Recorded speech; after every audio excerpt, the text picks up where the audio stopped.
Dito kami sa bahay ng kapitbahay namin. Sila Eddie. Maghahatid kami ng trapal. Ito yung bahay niya. Para at least meron man lang trapal.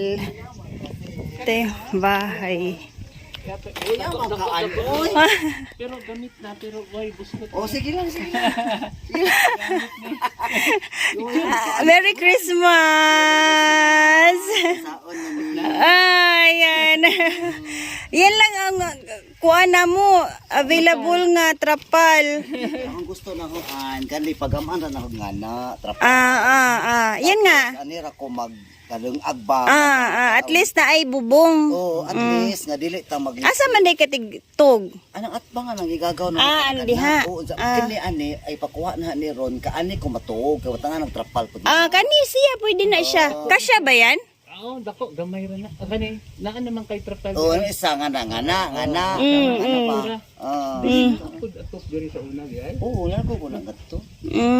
Tapuan di ay lakuan. Kaya nga eh. Oo, nakuan. Lagi. Kahoy. Nahala, sige. Sige. Nagsugod may gripak-ripak ron. Magkuan may mga to pa may tagbilaran kay mangumpra. Adyo lagi gamay ra pila uy. Kay musurrender mi anang taas kay pila. Oh, Jud. Pero mamili mi og kana relief ba? Relief. Sige. Sige de. Sige. Sige. Sige, salamat ka Adjo.